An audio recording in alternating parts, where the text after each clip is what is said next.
ನಾನು ಮಾಡಿದ್ರೆ ಆ ಥರ ಏನಾದರೂ ಮಾಡಿದ್ರೆ ಅಯ್ಯೋ ಹೌದು ಸಾರಿ ತಪ್ಪಾಯ್ತು ಅಂತ ಅವತ್ತೇ ಕೇಳ್ಬಿಟ್ಟಿರ್ತಿದ್ದೆ.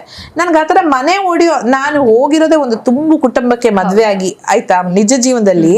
ಯಾಕಂದ್ರೆ ನಂಗೆ ತುಂಬು ಕುಟುಂಬ ಬೇಕು. ನಾವೊಂದು 10 ತಟ್ಟೆ ಇದೆ ಅಂದ್ರೆ ನಂದು 11ನೇ ತಟ್ಟೆ ಆಗ್ಬೇಕೇ ಹೊರತು ಅಲ್ಲಿರೋ ತಟ್ಟೆನ ನಾನು ಕಿತ್ತು ನನ್ನ ಗಂಡನ ಹೇಳ್ಕೊಂಡು ಹೋಗೋಳಲ್ಲ. ಅಂಥದ್ದಲ್ಲಿ ಮಜಾ ಮಾಡಕ್ಕೆ ಅಂತ ಎಂಜಾಯ್ ಮಾಡಕ್ಕೆ ಅಂತ ಅನುಭವಿಸಕ್ಕೆ ಅಂತ ಹೋಗಿರೋ ಮನೆಯಲ್ಲಿ ನನಗೆ ಯಾವತ್ತೂ ನನ್ನ ಸ್ಪರ್ಧಿ ನನಗೆ ಈಕ್ವಲ್ ಕಂಟೆಂಡರ್ ಅಂತ ಅನ್ನಿಸ್ಲೇ ಇಲ್ಲ. ಅವ್ರನ್ನ ಯಾಕೆ ನಾಮಿನೇಟ್ ಮಾಡಲಿ, ಅವರೇ ಅನ್ಕೊಂಡ್ಬಿಟ್ಟಿದ್ದಾರೆ ನಾನು ಸ್ಟ್ರಾಂಗ್. ಅವ್ರೇನು ಗೊತ್ತಾ, ಪ್ರತಿ ಸತಿನೂ ನನ್ಗನ್ಸುತ್ತೆ ಒಂದು ಇಲ್ಲದೆ ಇರೋ ಒಂದು ಏನೋ ನಾನು ನ್ಯೂಸ್ ಮಾಡ್ಬಿಡ್ತೀನಿ, ವರ್ಲ್ಡ್ ವೈಡ್ ಮಾಡ್ಬಿಡ್ತೀನಿ, ನನ್ನ ಮಗ ಫೇಲ್ ಆಗಲಿ ಅಂತ ಕಾಯ್ತಿದ್ದೀನಿ, ಸೆಕೆಂಡ್ ಹೀರೋ ಮಾಡ್ತೀನಿ, ಅಸಂಬದ್ಧ ಮಾತುಗಳು ಎಲ್ಲಿ ನನ್ನ ಹೆಸರನ್ನ ಉಪಯೋಗಿಸ್ಕೊಂಡು ಅವ್ರ ಫುಟೇಜ್ ತಗೊಳ್ತಾ ಇದ್ದಾರೆ. ಬಹುಶಃ ಗೊತ್ತಾಗಿದೆ ಅವ್ರಿಗೆ ಇವಳು ಫೇಮಸ್ ಇದ್ದಾಳೆ ಅಂತ, ಅದಕ್ಕೆ ನನ್ನ ಹೆಸರನ್ನ ಉಪಯೋಗಿಸ್ಕೊತಿದ್ದಾರೆ ಅಷ್ಟೇ. ಮ್ಯಾಮ್ ಒಂದು ಕ್ಲಾರಿಫಿಕೇಶನ್, ಅವರು ಹೋಗುವಂತಹ ಟೈಮಲ್ಲಿ ಎಲ್ಲರೂ ಸುಮ್ಮನೆ ಇರ್ತಾರೆ, ನೀವೊಂದು ಕ್ಲಾಪ್ ಮಾಡ್ತೀರಾ, ಸೊ ಇದರಿಂದ ಅವರು ಇನ್ನು ಟ್ರಿಗರ್ ಆಗಿರುವಂಥದ್ದು, ಇದಕ್ಕೊಂದು ಕ್ಲಾರಿಫಿಕೇಶನ್.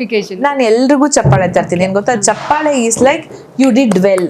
ಹೌದು, ನಾನು ಅದನ್ನು ಹೇಳಿದ್ದೀನಿ, ಆ ಮಾತು ಇದೆ, ಗುಡ್ ಲಕ್ ಸತೀಶ್ ಅಂತ ಹೇಳಿದ್ದೀನಿ ಆಯ್ತಾ. ಪ್ರತಿಯೊಬ್ರು ನೀವು ಪ್ರೆಸ್ ಮೀಟ್ ಅಲ್ಲಿ ನೋಡಿರ್ಬೋದು, ನನಗೆ ಕಳಪೆ ಅಂತ ಕೊಟ್ಟಾಗ್ಲೂ ನಾನು ಚಪ್ಪಾಳೆ ಹೊಡೆದಿದ್ದೀನಿ. Okay, that's your decision, fine ಅಂತ. ಅದು ನನ್ನ ರೀತಿಯಲ್ಲಿ ಹುರಿದುಂಬಿಸುವ ಒಂದು ವಿಧಾನ. ದಟ್ ಡಸಂಟ್ ಮೀನ್ ನಿಮ್ಮನ್ನ ಏನೋ ಬಹುಶಃ ಅವ್ರು ಆ ಥರ ತಗೊಂಡಿದ್ದಾರೇನೋ, ನಾನು ಹೋಗಿರೋದು ಖುಷಿಯಾಗಿ ಚಪ್ಪಾಳೆ ತಟ್ಟಿದ್ದಾಳೆ ಅಂತ.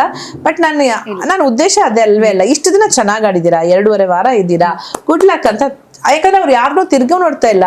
ನಮ್ಗೆ ಸಡನ್ ಆಗಿ ಮಧ್ಯರಾತ್ರಿ ಲೆಪ್ಸಿ ಯಾರನ್ನೋ ನಮ್ ಜೊತೆಲಿ ಇದ್ದವ್ರನ್ನ ಕಳಿಸ್ತಿದ್ದಾರೆ ಅಂದಾಗ ನಮ್ಗೆ ಬಾ ಹೇಳೋ ಅವಕಾಶನೂ ಇಲ್ವಲ್ಲ. ನಾನು ಹೇಳಿದ್ದು ಅಟ್ಲೀಸ್ಟ್ ಅವ್ರಿಗೆ ಕೇಳುತ್ತೆ, ಗುಡ್ ಲಕ್ ಸತೀಶ್ ಅಂತ ಮನಸ್ಫೂರ್ತಿಯಾಗಿ ಹೇಳಿದ್ದೀನಿ. ಅದನ್ನ ಅವ್ರು ಬೇರೆ ರೀತಿಯಾಗಿ ತಗೊಂಡ್ರೆ ಅದು ಅವ್ರ ಪ್ರಾಬ್ಲಮ್, ನಾನು ಏನ್ ಮಾಡ್ಲಿ. ಓಕೆ ಮ್ಯಾಮ್, ಈ ಜಾಗದಲ್ಲಿ ನಿಮ್ಮನ್ ಬಿಟ್ಟು ಇನ್ಯಾರು ಕೂರ್ಬೋದಿತ್ತು, ಅಂದ್ರೆ ಅಲ್ಲಿ ಅನ್ಫಿಟ್ ಬಿಗ್ ಬಾಸ್ಗೆ ಅಂತ? ಒಂದು ಜಾಹ್ನವಿ ಕೂರ್ಬೋದಾಗಿತ್ತು, ಆಮೇಲೆ ಮಲ್ಲಮ್ಮ ಅವ್ರು ಕೂರ್ಬೋದಾಗಿತ್ತು, ಸ್ಪಂದನ ಅವ್ರು ಕೂರ್ಬೋದಾಗಿತ್ತು, ಕೆಟ್ಟ ರೀತಿಯಲ್ಲಿ ಮ್ಯಾನಿಪುಲೇಷನ್ಸ್ ಮಾಡ್ತಿರೋ ಅಶ್ವಿನಿ ಅವ್ರು ಕೂತ್ಕೋಬೋದಾಗಿತ್ತು.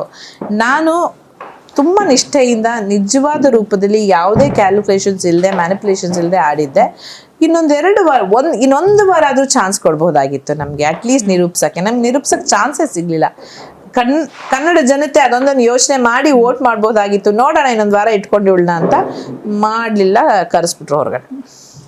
ಓಕೆ ಮ್ಯಾಮ್, ನಿಮ್ಮಿಂದ ಅಶ್ವಿನಿ ಗೌಡ ಅವರು ಅಳುವಂಥ ಸಿಚುವೇಶನ್ ಕ್ರಿಯೇಟ್ ಆಯಿತು ಅಂತ ಒಂದು ಬಿಗ್ ಬಾಸಲ್ಲಿ ನಾವು ನೋಡಿದ್ವಿ. ಅದು ಏನಾಗಿದೆ ಅದು ಆ್ಯಕ್ಚುಲ್ ಆಗಿ? ನನ್ನಿಂದ ಆಗ್ತಿಲ್ಲ ಅಂದ್ರೆ ಏನಾಯ್ತು, ಅದೇ ಅರಸಿ ಸೇವಕರು ಅಂತೆಲ್ಲ ಬಂದಾಗ ಅದೇನಾಯ್ತು, 1 ವಾರ ಫುಲ್ಲು ಅವ್ರ ಸೇವೆ ಮಾಡಿದ್ವಿ ನಾವು. ಲಾಸ್ಟ್ 2 ಡೇಸ್ ನಮ್ಗೆ ಊಟಕ್ಕಿರ್ಲಿಲ್ಲ. ನಾನು ಅವ್ರನ್ನ ಕೇಳ್ಕೊಂಡೆ, ಈ ತರ ನೀವು ರಾಜಾರಾಣಿ ಬಿಗ್ ಬಾಸ್ ಕೇಳ್ಕೊಳ್ಳಿ, ನಿಮ್ ಅಕ್ಕಿದನ್ನ ದಾನ ಮಾಡಿ. ಯಾಕಂದ್ರೆ ಅವರಲ್ಲಿ ಇದ್ದಿದ್ದು ಬರೀ 6 ಹೊಟ್ಟೆಗಳು, ನಮ್ಮಲ್ಲಿ ಇದ್ದಿದ್ದು 12 ಹೊಟ್ಟೆಗಳು. ಎಲ್ಲ ಹತ್ಕೊಂಡು ಎಲ್ಲ ಮಾಡ್ಕೊಂಡು ತಡೆಯಕ್ಕಾಗದೆ ತಲೆ ತಿರುಕೊಂಡು ಒದ್ದಾಡ್ಕೊಂಡು ಮಲಗ್ತಿದ್ದಾರೆ. ಅವ್ರು ಅರಸರಿಸಿ ಏನು ಡಿಸಿಷನ್ ತಗೊಳ್ಳಿಲ್ಲ. ಅವ್ರದ್ದು ಊಟ ಆಗಿತ್ತು, ಅವ್ರು ಹೋದ್ರು ಮಲ್ಕೊಂಡ್ರು. ನಂಗೆ ಅದೊಂದು ಟ್ರಿಗರ್ ಆಗಿತ್ತು. ಆಮೇಲೆ ನನ್ಗೆ ಇನ್ನೊಂದೇನಂತ ಹೇಳಿದ್ರೆ, ಆಸ್ ಅನ್ ಆರ್ಟಿಸ್ಟ್ ಇವಾಗ ಅವ್ರು ಅರಸಿಯರ ಪಾತ್ರ ಮಾಡ್ತಿದ್ದಾರೆ, ನಾವು ಸೇವಕರ ಪಾತ್ರ ಮಾಡ್ತಿದ್ದೀವಿ. ಸುಮ್ಮನೆ ಹಂಗೆ ನಡ್ಕೊಂಡು ಹೋಗ್ಬಿಟ್ರೆ ಬೋರ್ ಆಗುತ್ತೆ. ಮಾಡೋರ್ಗು ಬೋರು, ನೋಡೋರ್ಗು ಬೋರು. ಒಂದ್ ಸ್ವಲ್ಪ ಮಜಾ ಮಾಡೋಣ ಆಟನ. ಯಾಕಂದ್ರೆ ಎಲ್ಲಾ ಸೇವಕರು ಒಳ್ಳೆಯವರಾಗಿರ್ತಾರೆ ಅಂತ ಯಾರು ಹೇಳ್ತಾರೆ? ಒಬ್ರು ಕಳ್ಳರಾಗಿರ್ತಾರೆ, ಒಬ್ರು ಸುಳ್ಳಿರ್ತಾರೆ, ಒಬ್ರು ಸೋಂಬೇರಿ ಆಗಿರ್ತಾರೆ, ಕೆಲಸನೇ ಮಾಡಲ್ಲ. ಆತರ ಹೊಸ ಹೊಸ ಪಾತ್ರಗಳು 6 ಜನ ಜಂಟಿಗಳಿದೀವಲ್ಲ.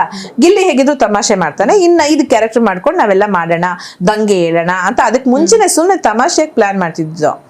ಅವ್ರು ಯಾರೋ ಹೊಸಬ್ರಲ್ವಾ, ಫಸ್ಟ್ ವಾರ ನಮಗೂ ಏನ್ ಮಾಡ್ಬೇಕು ಮಾಡ್ಬಾರ್ದೋ ಗೊತ್ತಿರಲ್ಲ, ಸುಮ್ಮನಿದ್ವಿ. ಬಟ್ ಯಾವಾಗ ಇದು ಒಂದು ನಮ್ಮ ಹಸಿವಿನ ಕೂಗು ಅವ್ರಿಗೆ ಕೇಳಿಸ್ಲಿಲ್ವೋ, ನನಗದು ಟ್ರಿಗರ್ ಆಗಿತ್ತು, ಹರ್ಟ್ ಆಗಿತ್ತು.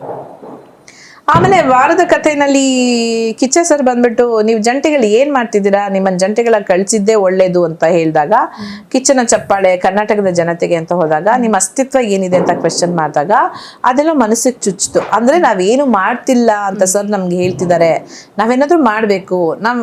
ಒಂದ್ ಮಾಡ್ದಾಗ್ಲೇನೆ ನಾವೆಲ್ಲರೂ ಕಾಣಿಸ್ಕೊಳ್ಳೋದು. ನಾನು ಬರೀ ನನಗೋಸ್ಕರ ಅಂತ ಮಾಡ್ಲಿಲ್ಲ, ನಮ್ಮೆಲ್ಲ ಜಂಟಿಗಳ ಪರವಾಗಿ ದಂಗೆ ಇದ್ದೆ. ಅಂದ್ರೆ ನಾನು ಮಂಜು ಭಾಷಣಿಯಾಗಿ ಎದ್ದಿರ್ಲಿಲ್ಲ, ಜಂಟಿಯಾಗಿ ಸೇವಕರ ವಿರುದ್ಧ ಹೆಡ್ ಸೇವಕಿಯಾಗಿ ದಂಗೆ ಇದ್ದೆ. ಬಟ್ ಅದೇನಾಗೋಯ್ತು, ತುಂಬಾ ಮ್ಯಾನಿಪುಲೇಷನ್ಸ್ ಮಾಡ್ಬಿಟ್ರು. ನಾನೇನ್ ಹೇಳ್ದೆ, ನಾನ್ ಕೆಲಸ ಮಾಡಲ್ಲ, ಅದೇನಕ್ಕೆ ಶುರುವಾಯ್ತು ಅಂತಾನು ಗೊತ್ತಿಲ್ಲ. ನಾನ್ ಸುಮ್ಮನೆ ನಾನ್ ಕೆಲಸ ಮಾಡಲ್ಲ, ನಾವ್ ಹಂಗ್ ಮಾಡಲ್ಲ ಹಿಂಗ್ ಮಾಡಲ್ಲ ಅಂತ ಹೇಳ್ತಿದ್ದೆ. ಅವ್ರು ಧನುಷ್ ಅವ್ರು ಬಂದು, ಮೇಡಮ್ ಹಂಗ್ ಮಾಡ್ಬೇಡಿ ಮೇಡಮ್, ನಾನ್ ಮಾಡ್ತೀನಿ, ಹಾಗಿದ್ರೆ 6 ಗಂಟೆಗೆ ಅಡುಗೆ ಮಾಡಾಕ್ತೀನಿ, ಓಕೆನಾ, ಬರೀ ತಮಾಷೆಗೆಲ್ಲ. ಆಮೇಲೆ ಓ ಮಹಾರಾಜ ನನ್ಗೆ ಹುಷಾರಿಲ್ಲ, ಕೆಲಸ ಮಾಡಲಾಗೋದಿಲ್ಲ ಅಂತ ಆಕ್ಟ್ ಮಾಡ್ತಿದ್ದೀನಿ ನಾನು. ಅವ್ರು ಅದನ್ನ ನನ್ನ ಆರೋಗ್ಯವನ್ನ ಹೀಯಾಳಿಸಿದ್ರು, ಅವರು ಟಾರ್ಗೆಟ್ ಮಾಡಿದ್ರು ನನ್ನನ್ನ. ಆಮೇಲೆ ನಾನು ಹೇಳಿದೆ ಏನ್ ಮಾಡ್ತಾರೆ ಈ ಅರಸಿಯರು 3 ಹೊತ್ತು ಕೂತ್ಕೊಂಡು ಊಟ ಮಾಡ್ತಾರೆ ಅಂದ್ರೆ ಇನ್ನೊಬ್ರು ಹೌದು ಯಾವಾಗ್ಲೂ ಮೇಕಪ್ ಮಾಡ್ಕೊಂಡು ಓಡಾಡ್ತಿರ್ತಾರೆ. ನಾನು ಹೇಳೋದು, ಒಂದು ಸರ್ಕಾರನ ಒಂದು ಪ್ರಜೆ ಪ್ರಶ್ನಿಸ್ತಾ ಇದ್ದಾನೆ, ಅವ್ರ ವಿರುದ್ಧ ದಂಗೆ ಹೇಳ್ತಿದ್ದಾನೆ ಅಂದ್ರೆ ಒಳ್ಳೆ ಮಾತುಗಳಲ್ಲಿ ಹೂನಾರ ಹಾಕ್ಬಿಟ್ಟು ಹೊಗಳಲ್ಲ. ನಮ್ ದುಡ್ಡು ತಗೊಳ್ತೀಯ, ಟ್ಯಾಕ್ಸ್ ಕಟ್ಟಿಸ್ಕೊಳ್ತೀಯ, ನಮ್ ರೋಡ್ ಕ್ಲೀನ್ ಮಾಡಿಲ್ಲ, ಎಂತ ಇವನು ಹಾಗೆ ತಾನೇ ಬೈಯೋದು. ಸೇಮ್ ನಾವಿಲ್ಲ ಅದನ್ನೇ ಮಾಡ್ತಿದ್ವಿ. ಎಂತ ಅರಸಿಯವರು, ಇವ್ರು ಊಟ ಕೊಡಲ್ಲ ಏನಿಲ್ಲ, ಇವ್ರು 3 ಹೊತ್ತು ತಿನ್ಕೊಂಡು ಓಡಾಡ್ತಾರೆ. ಅದನ್ನ ನೋಡಕ್ ಆಗ್ಲಿಲ್ಲ ಅವ್ರಿಗೆ. ಅಂದ್ರೆ ಇದ್ದದನ್ನ ಇದ್ದಾಗ ನೋಡಕ್ ಆಗ್ಲಿಲ್ಲ, ಅಥವಾ ಇದ್ದದನ್ನ ಬೇರೆ ರೀತಿಯಲ್ಲಿ ತಿರುಚಿ ತನ್ನ ಉಪಯೋಗಕ್ಕೆ ಬಳಸ್ಕೊಳ್ಳೋ ಪ್ರಯತ್ನ ಮಾಡಿದ್ರು ಏನೋ ಗೊತ್ತಿಲ್ಲ. ನನ್ನನ್ನು ಟಾರ್ಗೆಟ್ ಮಾಡಿದ್ರು, ನಮ್ಮನ್ನ ಟಾರ್ಗೆಟ್ ಮಾಡಿದ್ರು ಪರ್ಸನಲ್. ನಾನು ಹೇಳ್ತಿದ್ದೀನಿ ನಿಮ್ಮನ್ನೆಲ್ಲ ಅರಸಿಯರ ನಾನು ಎಲ್ಲಾದ್ರೂ ಅಶ್ವಿನಿ ಗೌಡ ಅವ್ರು ಹಿಂಗ್ ಮಾಡ್ತಾರೆ ಅಂತ ಹೆಸರುತ್ತಿದ್ನ, ಜಾಹ್ನವಿ ಅವ್ರು ಮೇಕಪ್ ಮಾಡ್ಕೊಳ್ತಾರೆ ಅಂತ ಹೆಸರು ಇಲ್ಲ. ಅರಸಿಯರ ಬಗ್ಗೆ ಒಬ್ರೊಬ್ರು ನಾನು ಮಾತಾಡ್ತಿದ್ದಾರೆ. ಎಷ್ಟು ದೊಡ್ಡ ಮಟ್ಟಕ್ಕೆ ಹೋಯ್ತು, ಯಾವುದೋ ಒಂದು ಕೆಟ್ಟ ವರ್ಡ್ ಬೆಳೆಸಿದ್ರು, ನಿಮ್ಗೆಲ್ಲ ಅದು ಜಾಸ್ತಿ ಇದು ಜಾಸ್ತಿ ಅಂತ ಹೇಳಿದ್ರು.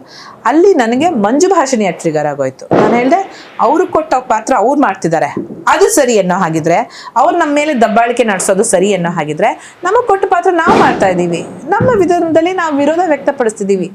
ಅದಕ್ಕೆ ಅವರು ಅಷ್ಟೆಲ್ಲ ಪದಗಳನ್ನ ಉಪಯೋಗಿಸ್ಕೊಳ್ಳೋ ಅವಶ್ಯಕತೆ ಇಲ್ಲ ಅಂತ. ನಾವು ಎಲ್ಲರೂ ಜಂಟಿಗಳೆಲ್ಲ ಒಂದಾಗಿ ಕೂಗಿದ್ವಾ, ಅದು ದೊಡ್ಡ ಗಲಾಟೆ ಆಯಿತು. ಆ ದೊಡ್ಡ ಗಲಾಟೆ ಆದ ತಕ್ಷಣ ಅವ್ರಿಗೆ ಅದೇ ತಾನೇ ಬೇಕಾಗಿದ್ದು, ಕಣ್ಣೀರು ಹಾಕಿ ಮಂಜು ಭಾಷೆಯಿಂದ ಕಣ್ಣೀರು ಹಾಕೋದು ಅಂತ ಇನ್ನೇನೋ ವಿಚಾರ ಹೊರಗಡೆ ಬಂದು ಇಷ್ಟೇ ಆಗಿದ್ದು ಕತೆ.